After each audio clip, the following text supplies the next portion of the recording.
ವೀಕ್ಷಕರೇ, ಅದು 2025 ಫೆಬ್ರವರಿ 21ನೇ ತಾರೀಕು. ಅವತ್ತು ದೆಹಲಿಯಿಂದ ಉತ್ತರ ಪ್ರದೇಶದ ಪ್ರಯಾಗ್ರಾಜ್ಗೆ 21 ವರ್ಷ ವಯಸ್ಸಿನ ಅಶ್ವಿನ್ ಸೈನಿ ಎಂಬ ಯುವಕ ಹೊರಟು ಬಂದಿದ್ದ. ಈಗ ಈ ಒಂದು ದಿನಾಂಕವನ್ನು ನೋಡಿದ್ರೆ ಬಹುಶಃ ಅವನು ಅಲ್ಲಿ ನಡೀತಾ ಇದ್ದಂತ ಮಹಾಕುಂಭಮೇಳವನ್ನು ನೋಡೋದಕ್ಕೆ ಬಂದಿದ್ದ ಅಂತ ನೀವು ಭಾವಿಸಬಹುದು. ಆದರೆ ವಾಸ್ತವ ಅದಲ್ಲ. ಅವನು ಅಲ್ಲಿಗೆ ಬರೋದಕ್ಕೆ ಮುಖ್ಯ ಕಾರಣ ಅವನ ತಾಯಿ. ಕೆಲವೇ ದಿನಗಳ ಮೊದಲು ಈ ಯುವಕನ ಪೋಷಕರು ಪ್ರಯಾಗ್ರಾಜ್ನಲ್ಲಿ ನಡೆದಿದ್ದಂತ ಮಹಾಕುಂಭ ಮೇಳವನ್ನು ನೋಡೋದಕ್ಕೆ ಬಂದಿದ್ರು. ಅವನ ತಂದೆಯ ಜೊತೆ ಬಂದಿದ್ದಂತ ಇವನ ತಾಯಿ ಈ ಮಹಾಕುಂಭ ಮೇಳಕ್ಕೆ ಬಂದವರು ಮತ್ತೆ ಹಿಂದಿರುಗಿ ವಾಪಸ್ ಬರಲೇ ಇಲ್ಲ. ಅವರು ನಿಗೂಢ ರೀತಿಯಲ್ಲಿ ನಾಪತ್ತೆಯಾಗಿದ್ರು. ಈ ಸಲ ನಡೆದಂತ ಈ ಮಹಾಕುಂಭ ಮೇಳ ಕಾರ್ಯಕ್ರಮ ಎಷ್ಟು ದೊಡ್ಡದು ಅಂತ ನಿಮ್ಗೆ ಗೊತ್ತು. ಕೋಟ್ಯಾಂತರ ಜನ ಸೇರಿದಂತ ಈ ಒಂದು ಜಾಗದಲ್ಲಿ ಯಾರಾದ್ರೂ ಕೂಡ ಯಾವ ಕ್ಷಣದಲ್ಲೂ ಬೇಕಾದ್ರೂ ತಪ್ಪಿಸ್ಕೊಳ್ಳೋದಕ್ಕೆ ಸಾಧ್ಯ ಇತ್ತು. ಆದ್ರೆ ಇವತ್ತಿನ ಕಾಲದಲ್ಲಿ ಯಾವುದೇ ಸುಳಿವು ಕೂಡ ಇಲ್ಲದೆ ಯಾರಾದ್ರೂ ಹೀಗೆ ಕಣ್ಮರೆಯಾಗೋದು ಅಂದ್ರೆ ಅದು ಸುಮ್ನೆ ಉಡಾಫೆ ಮಾಡುವಂತ ಸಂಗತಿ ಅಲ್ಲ.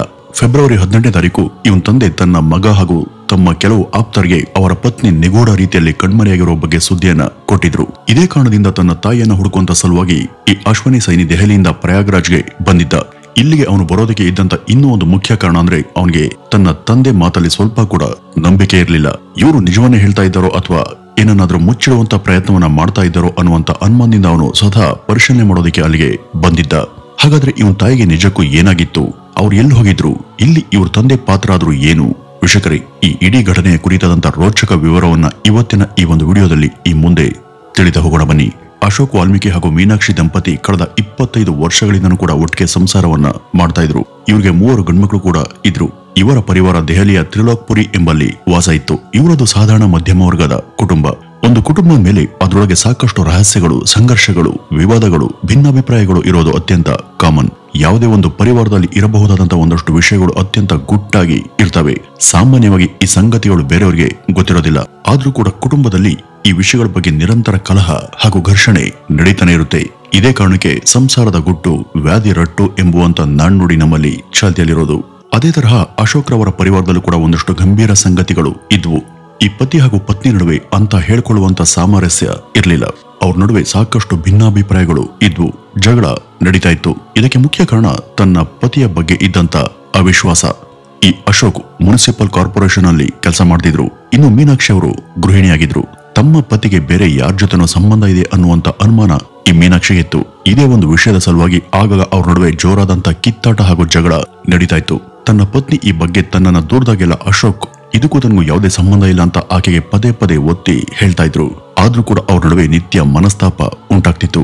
16 ವರ್ಷಗಳಿಂದ ಅವರು ಯಾವ್ದಾದ್ರು ವಿಷಯದ ಬಗ್ಗೆ ಬೇಸರ ಮಾಡ್ಕೊಂಡು ಪರಸ್ಪರ ಜಗಳ ಆಡ್ತಾ ಇದ್ರು ಕೂಡ ಆ ಜಗಳದ ನಡುವೆ ಕೂಡ ಒಬ್ಬರನ್ನೊಬ್ರು ಅನುಸರಿಸ್ಕೊಂಡು ಹೋಗುವಂತ ಕಲೆಯನ್ನ ಸಿದ್ಧಿಸ್ಕೊಂಡಿರ್ತಾರೆ. ಇಂಥ ಕುಟುಂಬಗಳಲ್ಲಿ ಸಾಕಷ್ಟು ಗಂಭೀರ ಮನಸ್ತಾಪಗಳಿದ್ರು ಕೂಡ ಎಲ್ಲೋ ಒಂದ್ ಕಡೆ ಸಣ್ಣ ಪುಟ್ಟ ಖುಷಿಗಳನ್ನ ಅವರು ಸ್ವತಃ ಕಂಡ್ಕೊಂಡಿರ್ತಾರೆ. ಇದೇ ರೀತಿ ಅಶೋಕ್ ಕೂಡ ತಮ್ಮ ಪತ್ನಿ ಎಷ್ಟೇ ಆರೋಪ ಮಾಡಿದ್ರು ಆಕೆನ ಬಹಳ ವರ್ಷಗಳಿಂದ ಕೂಡ ಅನುಸರಿಸಿಕೊಂಡು ಅರ್ಥ ಮಾಡ್ಕೊಂಡು ಹೋಗ್ತಾ ಇದ್ರು. ಒಂದು ದಿನ ಅವರು ತಮ್ಮ ಪತ್ನಿಗೆ ಬಿಡುವನ್ನ ಮಾಡಿಕೊಂಡು ಮಹಾಕುಂಭ ಮೇಳಕ್ಕೆ ಹೋಗಿ ಪ್ರಯಾಗ್ರಾಜ್ನಲ್ಲಿ ಇರುವಂತ ತ್ರಿವೇಣಿ ಸಂಗಮವನ್ನು ನೋಡ್ಕೊಂಡು ಬರೋಣ ಅಂತ ಹೇಳಿದ್ರು. ತಮ್ಮ ಪತಿ ಇಂಥ ಒಂದು ಆಹ್ವಾನ ಮಾಡಿದ್ದು ಆಕೆಗೆ ಖುಷಿಯ ವಿಚಾರನೆ ಆಗಿತ್ತು. ಅದೇ ರೀತಿ ಫೆಬ್ರವರಿ 17ನೇ ತಾರೀಕು ಅವರು ದೆಹಲಿಯಲ್ಲಿ ಪ್ರಯಾಗ್ರಾಜ್ ಕಡೆಗೆ ಹೊರಟಿದ್ದಂತ ಟ್ರೈನ್ ಅನ್ನು ಹತ್ತಿ ತ್ರಿವೇಣಿ ಸಂಗಮಕ್ಕೆ ಬರ್ತಾರೆ. ಈ ಸಲದ ಮಹಾಕುಂಭ ಮೇಳದಲ್ಲಿ ಎಲ್ಲಿ ನೋಡಿದ್ರು ಕೂಡ ಜನವೋ ಜನ. ಎಷ್ಟೋ ಕಡೆ ಸರಿಯಾಗಿ ತಂಗೋದಕ್ಕೂ ಸ್ಥಳ ಇರಲಿಲ್ಲ. ತ್ರಿವೇಣಿ ಸಂಗಮಕ್ಕೆ ಬಂದಂತ ಅಶೋಕ್ ತಮ್ಮ ಮೊಬೈಲ್ ಅನ್ನ ಹೊರತೆಗೆದು ಸೆಲ್ಫಿ ವಿಡಿಯೋವನ್ನ ಹಾಗೂ ಫೋಟೋಗಳನ್ನ ಸೆರೆ ಹಿಡಿದು ತಮ್ಮ ಪತ್ನಿಯ ಜೊತೆ ಸಂತೋಷದ ಕ್ಷಣಗಳನ್ನ ಅನುಭವಿಸಿದಂತ ಬಗ್ಗೆ ಸಾಕ್ಷಿಗಳು ಕೂಡ ಇವೆ. ಅವತ್ತು ಅವರು ತ್ರಿವೇಣಿ ಸಂಗಮದಲ್ಲಿ ಸುತ್ತಾಡಿ ಸುಸ್ತಾಗಿದ್ರು. ರೆಸ್ಟ್ ಅನ್ನ ಮಾಡೋದಕ್ಕೆ ಹತ್ತಿರದಲ್ಲಿ ಇದ್ದಂತ ಲಾಡ್ಜ್ಗಳನ್ನ ಹುಡುಕಿದ್ರು. ಆದ್ರೆ ಅಲ್ಲಿ ಯಾವುದೇ ಲಾಡ್ಜ್ ಖಾಲಿ ಇರ್ಲಿಲ್ಲ. ಜನರ ಸಂಖ್ಯೆ ಜಾಸ್ತಿ ಆಗಿರೋದ್ರಿಂದ ಇಲ್ಲಿರುವಂತ ಎಲ್ಲಾ ಹೋಟೆಲ್ಗಳು ಕೂಡ ಮೊದಲೇ ಬುಕ್ ಆಗಿದ್ವು.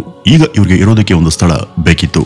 ಮಹಾಕುಂಭ ಮೇಳದಲ್ಲಿ ಉತ್ಸವ ನಡೆಯುವಾಗ ಈ ಒಂದು ಸಮಸ್ಯೆಯನ್ನ ತಡೆಯುವಂತ ಸಲುವಾಗಿನೇ ಸುತ್ತಮುತ್ತಲಿರುವಂತ ಜನರೇ ತಮ್ಮ ಮನೆಗಳಲ್ಲಿ ಒಂದು ರೂಮ್ ಅಥವಾ 2 ಕೋಣೆಗಳನ್ನ ಈ ರೀತಿ ಬರುವಂತ ಯಾತ್ರಿಕರಿಗೆ ಕಡಿಮೆ ಬಾಡಿಗೆಗೆ ಬಿಟ್ಕೊಡ್ತಾರೆ. ಈ ಮೂಲಕ ಬಂದವ್ರಿಗೂ ಅನುಕೂಲ ಆಗುತ್ತೆ ಹಾಗೂ ಇದರಿಂದ ಅವರು ಕೂಡ ಒಂದಷ್ಟು ಹಣವನ್ನ ಗಳಿಸಬಹುದು. ಇವು ಅಧಿಕೃತ ಲಾಡ್ಜ್ಗಳು ಅಲ್ಲದೆ ಇರೋದ್ರಿಂದ ಇಲ್ಲಿ ಬರುವಂತ ಯಾತ್ರಿಕರಿಗೆ ಯಾರು ಕೂಡ ತಮ್ಮ ಅಡ್ರೆಸ್ ಮತ್ತು ಐಡಿಯನ್ನ ಕೇಳೋದಿಲ್ಲ. ಇಂಥದ್ದೇ ಸ್ಥಳವನ್ನ ಅಶೋಕ್ ಹಾಗೂ ಅವ್ರ ಪತ್ನಿ ಹುಡ್ಕೊಂಡು ಬಂದಾಗ ಪ್ರಯಾಗ್ರಾಜ್ನಲ್ಲಿರುವಂತಹ ಜಾನ್ಸಿ ಎಂಬ ಏರಿಯಾದಲ್ಲಿ ಅವ್ರಿಗೊಂದು ರೂಮ್ ಸಿಗುತ್ತೆ. ಈ ಮನೆ ಓನರ್ ಕೇವಲ 500 ರೂಪಾಯಿಗೆ ಯಾವುದೇ ಪ್ರೂಫ್ ಅನ್ನು ಕೂಡ ಪಡೆಯದೆ ಈ ದಂಪತಿಗೆ ಇರೋದಕ್ಕೆ ಅವಕಾಶವನ್ನ ಮಾಡ್ಕೊಳ್ತಾರೆ. ಇಲ್ಲಿ ಸಿಕ್ಕಂತ ಒಂದು ಮನೆಯಲ್ಲಿ ಅವತ್ತು ನೈಟ್ ರೆಸ್ಟ್ ಅನ್ನ ಮಾಡಿ ನಂತರ ಮಾರನೇ ದಿನ ಬೆಳಗಿನ ಜಾವನೆ ಅಲ್ಲಿಂದ ಅಶೋಕ್ ಮಾತ್ರ ಲಘು ಬಗೆಯಿಂದ ಹೊರಟು ಹೋಗ್ತಾರೆ. ಮೀನಾಕ್ಷಿ ಮಾತ್ರ ಅಲ್ಲೇ ಉಳಿತಾರೆ.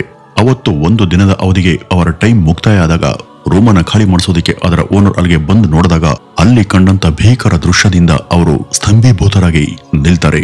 ಆ ಒಂದು ರೂಮಲ್ಲಿ ಬಾತ್ರೂಮ್ನ ಒಳಗೆ ರಕ್ತದ ಮಡುವಲ್ಲಿ ಮೀನಾಕ್ಷಿ ಸತ್ತು ಮಲಗಿದ್ರು. ಅವರ ಕತ್ತನ್ನ ಯಾವುದೋ ಒಂದು ಚೂಪಾದ ಆಯುಧದಿಂದ ಕತ್ತರಿಸಿ ಕೊಲೆ ಮಾಡಲಾಗಿತ್ತು. ಸೀಳಲ್ಪಟ್ಟಂತ ಅವರ ಕತ್ತಿನಿಂದ ಸಾಕಷ್ಟು ರಕ್ತ ಅಲ್ಲೆಲ್ಲ ಹರಡಿತ್ತು. ಈ ಒಂದು ವಿಷಯ ಕೆಲವೇ ಕ್ಷಣದಲ್ಲಿ ಪೊಲೀಸರಿಗೂ ಗೊತ್ತಾಗುತ್ತೆ. ಆದ್ರೆ ಇದ್ರ ಬಗ್ಗೆ ಮನೆ ಓನರ್ಗೆ ಪ್ರಶ್ನೆ ಮಾಡಿದಾಗ ಬಂದವರು ಯಾರು, ಯಾವ ಊರಿನವರು, ಯಾವ ಕಾರಣಕ್ಕೆ ಅಲ್ಲಿಗೆ ಬಂದಿದ್ರು, ಇಲ್ಲಿಗೆ ಬಂದ ನಂತರ ಎಲ್ಲಿಗೆ ಹೋಗಬೇಕಿತ್ತು ಅನ್ನುವಂತ ಯಾವುದೇ ಸಂಗತಿ ಅವರಿಗೆ ಗೊತ್ತಿರಲಿಲ್ಲ. ಯಾಕೆಂದ್ರೆ ರೂಮ್ ಅನ್ನ ಕೊಡುವಾಗ ಅವರಿಂದ ಕನಿಷ್ಠ ಒಂದು ಮೊಬೈಲ್ ನಂಬರ್ ಅಥವಾ ಯಾವುದೇ ಪ್ರೂಫ್ ಅನ್ನು ಕೂಡ ಅವರು ಪಡೆದಿರಲಿಲ್ಲ. ಮೇಲಾಗಿ ಇಂಥ ಉತ್ಸವಗಳ ಸಮಯದಲ್ಲಿ ಅಲ್ಲೆಲ್ಲ ಕೋಟ್ಯಾಂತರ ಜನ ಬಂದು ಹೋಗ್ತಾರೆ. ಇಷ್ಟು ಜನರಲ್ಲಿ ಯಾರನ್ನ ಅಂತ ಈಗ ನಾವು ಪತ್ತೆ ಹಚ್ಚೋದು ಅನ್ನುವಂತ ಗೊಂದಲ ಪೊಲೀಸರಿಗೆ ಶುರುವಾಯಿತು. ಈಗ ಅವರ ಬಳಿ ಸತ್ತ ಮಹಿಳೆಯ ಶವದ ಹೊರತಾಗಿ ಬೇರೆ ಯಾವುದೇ ಸಾಕ್ಷಿ ಇರಲಿಲ್ಲ. ಹೀಗಾಗಿ ಈ ಒಂದು ಕುಂಭಮೇಳ ಮುಗಿಯವರೆಗೂ ಈ ಒಂದು ಪ್ರಕರಣವನ್ನ ಹಾಗೇನೆ ಇಡೋದಕ್ಕೆ ಪೊಲೀಸರು ಯೋಚಿಸ್ತಾರೆ. ಈ ಮಹಿಳೆಯ ಫೋಟೋನ ತಗೊಂಡು ಇವರು ಕಣ್ಮರೆಯಾಗಿದ್ದಾರೆ ಅನ್ನುವಂತ ನಕಲಿ ಸುದ್ದಿಯನ್ನ ಎಲ್ಲಾ ಕಡೆ ಪ್ರಚಾರ ಮಾಡ್ತಾರೆ. ಪೊಲೀಸರು ಈ ಒಂದು ವಿಷಯವನ್ನ ಕೆಲವು ಸುದ್ದಿ ವಾಹಿನಿಗಳು ಮತ್ತು ಸೋಷಿಯಲ್ ಮೀಡಿಯಾಗಳಲ್ಲೂ ಕೂಡ ಪೋಸ್ಟ್ ಮಾಡಿಸ್ತಾರೆ.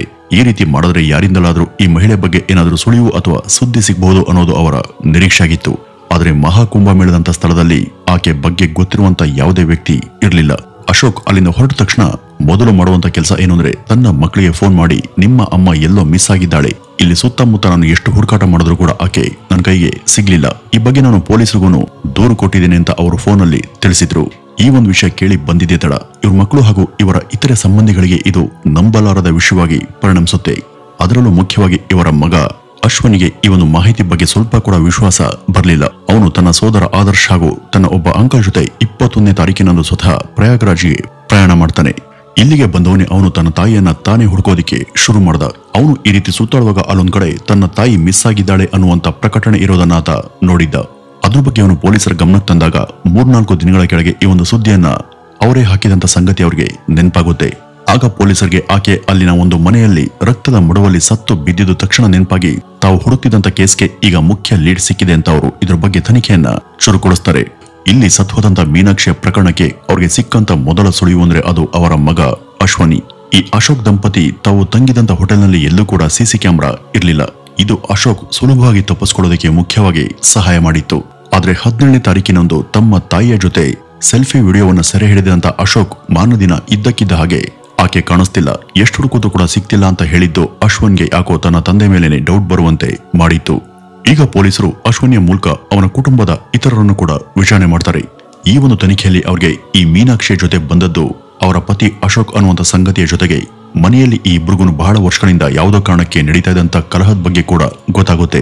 ಅದಲ್ಲದೆ ಅಶೋಕ್ಗೆ ಬೇರೆ ಯಾವುದೋ ಮಹಿಳೆ ಜೊತೆ ಇರುವಂತ ಸಂಬಂಧದ ಬಗ್ಗೆ ಕೂಡ ಪೊಲೀಸರಿಗೆ ಗೊತ್ತಾಗುತ್ತೆ.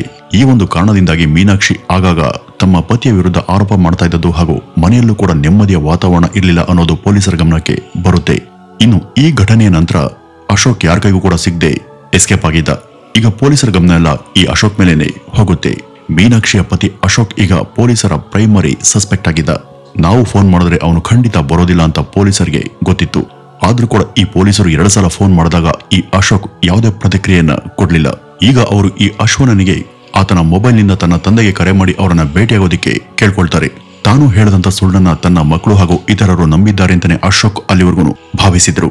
ಹೀಗಾಗಿ ಮಗ ಫೋನ್ ಮಾಡಿದ ತಕ್ಷಣ ಅಟೆಂಡ್ ಮಾಡಿ ಅವನು ಕರೆದಂತ ಸ್ಥಳಕ್ಕೆ ಅಶೋಕ್ ಬಂದಿದ್ರು. ಆಗ ಅವನಿಗಾಗಿ ಕಾದಿದಂತ ಪೊಲೀಸರು ಅವನನ್ನ ಸುತ್ತುವರೆದು ಬಂಧಿಸಿದ್ರು. ತನ್ನ ಮಗನನ್ನ ಬಳಸಿ ತನ್ನನ್ನ ಹಿಡಿಯೋದಕ್ಕೆ ಈ ರೀತಿ ಬಲೆ ಬೀಸಿದಂತ ಪೊಲೀಸರ ಪ್ಲಾನ್ ಅಶೋಕ್ಗೆ ಗೊತ್ತಿರಲಿಲ್ಲ. ನಂತರ ಅವನನ್ನ ವಿಚಾರಣೆ ಮಾಡಿದಾಗ ಮೊದಲು ಇದಕ್ಕೂ ತನಗೂ ಯಾವುದೇ ಸಂಬಂಧ ಇಲ್ಲ ಅಂತ ಅವನು ಹೇಳಿದ್ದ. ಇನ್ನು ಮುಂದುವರೆದು ತಾನು ತನ್ನ ಪತ್ನಿಯ ಜೊತೆ ಇಲ್ಲಿಗೆ ಬಂದೇ ಇರಲಿಲ್ಲ ಅಂತಾನೂ ಕೂಡ ಆತ ಹೇಳಿದ್ದ. ಆದ್ರೆ ಅವನ ಯಾವುದೇ ಮಾತಿಗೆ ಸ್ಪಷ್ಟವಾದ ಸಾಕ್ಷಿ ಇರಲಿಲ್ಲ. ಯಾಕೆಂದ್ರೆ ಅವನು ತನ್ನ ಸೋಷಿಯಲ್ ಮೀಡಿಯಾದಲ್ಲಿ ಪತ್ನಿಯ ಜೊತೆನೆ ವಿಡಿಯೋ ಕೂಡ ಮಾಡಿ ಹಂಚ್ಕೊಂಡಿದ್ದ. ಅದಲ್ಲದೆ ಅವತ್ತು ತ್ರಿವೇಣಿ ಸಂಗಮದಿಂದ ರೆಸ್ಟ್ ಮಾಡೋದಕ್ಕೆ ಯಾವುದೋ ಬಿಲ್ಡಿಂಗ್ ಕಡೆ ಹೋಗ್ತಾ ಇರುವಂತ ದೃಶ್ಯ ಕೂಡ ಅಲ್ಲಿದ್ದಂತ ಒಂದು ಸಿಸಿ ಕ್ಯಾಮೆರಾದಲ್ಲಿ ಸ್ಪಷ್ಟವಾಗಿ ರೆಕಾರ್ಡ್ ಆಗಿತ್ತು. ಇಷ್ಟೆಲ್ಲ ಆಧಾರಗಳಿಂದ ಅಶೋಕ್ ತಪ್ಪಿಸಿಕೊಳ್ಳೋದಕ್ಕೆ ಸಾಧ್ಯನೇ ಇರಲಿಲ್ಲ. ಹಾಗೂ ಅವನ ಹೇಳಿಕೆಯಲ್ಲೂ ಕೂಡ ಅಂತ ಹೇಳಿಕೊಳ್ಳುವಂತ ಸ್ಥಿರತೆ ಇರಲಿಲ್ಲ. ಅದು ಸುಳ್ಳು ಅಂತ ಮೇಲ್ನೋಟಕ್ಕೆ ಯಾರಿಗ್ ಬೇಕಾದ್ರೂ ಹೇಳೋದಕ್ಕೆ ಸಾಧ್ಯ ಇತ್ತು. ಈ ಪೊಲೀಸರು ತಮ್ಮ ವಿಚಾರಣೆಯನ್ನ ಅವರದೇ ಶೈಲಿಯಲ್ಲಿ ನಡೆಸಿದಾಗ ಕೊನೆಗೂ ಕೂಡ ಅಶೋಕ್ ಇದ್ದಂತ ಸಂಗತಿಯನ್ನ ಅವ್ರ ಮುಂದೆ ಬಾಯ್ಬಿಟ್ಟಿದ್ದ. ಅವನಿಗೆ ತನ್ನ ಪತ್ನಿ ಮೇಲೆ ಸ್ವಲ್ಪ ಕೂಡ ಇಷ್ಟ ಇರಲಿಲ್ಲ. ಆಕೆ ತನ್ನ ಮೇಲೆ ನಡೆಸ್ತಾ ಇದ್ದಂತ ಗಲಾಟೆ ಹಾಗೂ ಜಗಳಗಳಿಂದ ಬೇಸದಂತ ಅಶೋಕ್ ಆಕೆಯಿಂದ ಶಾಶ್ವತವಾಗಿ ದೂರ ಇರೋದಕ್ಕೆ ಬಯಸಿದ್ದ. ಅವನು ತಾನು ಕೆಲಸ ಮಾಡ್ತಾ ಇದ್ದಂತ ಸ್ಥಳದಲ್ಲಿ ಇನ್ನೊಬ್ಬ ಮಹಿಳೆ ಜೊತೆ ಸಂಬಂಧ ಇದ್ದಂತ ಸಂಗತಿ ಕೂಡ ನಿಜ ಆಗಿತ್ತು. ಈ ಒಂದು ವಿಷಯ ಆತನ ಪತ್ನಿಗೂ ಗೊತ್ತಿತ್ತು. ಇದೇ ಕಾರಣಕ್ಕೆ ಅವರು ತಮ್ಮ ಪತಿಯ ಜೊತೆ ಆಗಾಗ ಜಗಳ ಮಾಡ್ತಾ ಇದ್ರು. ಇದೆಲ್ಲದರಿಂದ ರೋಸ್ ಹೋಗಿದಂತ ಅಶೋಕ್ ಕುಂಭಮೇಳ ನಡೆಯುವಂತ 3 ತಿಂಗಳ ಮೊದಲೇ ಪತ್ನಿಯನ್ನ ಮುಗಿಸುವಂತ ಪ್ಲಾನ್ ಅನ್ನ ಹಾಕಿದ್ದ. ಈ ಮಹಾಕುಂಭ ಮೇಳನೆ ತನ್ನ ಈ ಕೃತ್ಯಕ್ಕೆ ಸರಿಯಾದಂತ ಜಾಗ ಅಂತ ಅವನು ಭಾವಿಸಿದ್ದ. ಈ ಸಲದ ಕುಂಭಮೇಳಕ್ಕೆ ಸುಮಾರು 60 ಕೋಟಿಗಿಂತನೂ ಹೆಚ್ಚು ಜನ ಬಂದಿದ್ರು. ಹೀಗಾಗಿ ಇಂಥ ಜಾಗದಲ್ಲಿ ತನ್ನ ಪ್ಲಾನ್ ಅನ್ನ ಜಾರಿಗೆ ತಂದ್ರೆ ಯಾರಿಗೂ ಕೂಡ ತನ್ನ ಮೇಲೆ ಡೌಟ್ ಬರೋದಿಲ್ಲ ಅನ್ನೋದು ಆತನ ಉದ್ದೇಶ ಆಗಿತ್ತು. ಇದೇ ಕಾರಣಕ್ಕೆ ತನ್ನ ಬಗ್ಗೆ ಯಾವುದೇ ದಾಖಲೆ ಕೊಡದೆ ಯಾವುದೇ ಸಿಸಿಟಿವಿ ಇಲ್ಲಂದ ಬಿಲ್ಡಿಂಗ್ ಒಂದರಲ್ಲಿ ಒಂದು ಕೋಣೆಯನ್ನು ಅವನು ಅವತ್ತು ಬಾಡಿಗೆಯನ್ನ ಪಡೆದಿದ್ದ. ಅವತ್ತು ರಾತ್ರಿ ಕೂಡ ಇದೇ ವಿಷಯವಾಗಿ ಅವರಿಬ್ಬರ ನಡುವೆ ಮಾತಿಗೆ ಮಾತು ಬೆಳೆದು ಮಾತಿನ ಮಧ್ಯ ಕೊನೆಯ ಸಲ ಬಾತ್ರೂಮ್ ಅನ್ನ ಬಳಸೋದಕ್ಕೆ ಮೀನಾಕ್ಷಿ ಅದರ ಒಳಗಡೆ ಹೋದಾಗ ಇದೇ ತಕ್ಕ ಸಮಯ ಅಂತ ಅನ್ಕೊಂಡಂತ ಅಶೋಕ್ ತನ್ನ ಬಳಿ ಇದ್ದಂತ ಚೂಪಾದ ಚಾಕುವನ್ನ ತಗೊಂಡು ತನ್ನ ಕೆಲಸವನ್ನ ಮುಗಿಸಿದ್ದ. ತನ್ನ ಪತಿಯಿಂದ ಇಂಥ ಒಂದು ಕ್ರೂರ ದಾಳಿಯನ್ನ ನಿರೀಕ್ಷೆ ಕೂಡ ಮಾಡದಂತ ಅವರು ಅಲ್ಲಿ ಏನಾಗ್ತಾ ಇದೆ ಅಂತ ತಿಳಿಯುವಂತ ಮೊದಲೇ ತಮ್ಮ ಪ್ರಾಣವನ್ನ ಕಳೆದುಕೊಂಡಿದ್ರು. ಮರುದಿನ ಸೂರ್ಯೋದಯ ಆಗುವಂತ ಮುನ್ನನೇ ಅಲ್ಲಿಂದ ಪರಾರಿಯಾಗುವಂತ ಅಶೋಕ್ ತನ್ನ ಬಳಿ ಇದ್ದಂತ ಚಾಕುವನ್ನ ಕುಂಭಮೇಳದ ಹತ್ರ ಇದ್ದಂತ ಒಂದು ದೊಡ್ಡ ತ್ಯಾಜ್ಯ ಕೇಂದ್ರದಲ್ಲಿ ಬಿಸಾಕಿ ತನ್ನ ಮೊಬೈಲ್ನಿಂದ ತನ್ನ ಮಕ್ಕಳಿಗೆ ಅವರ ತಾಯಿ ನಾಪತ್ತೆಯಾದಂತ ಸಂಗತಿಯನ್ನ ತಿಳಿಸಿದ್ದ.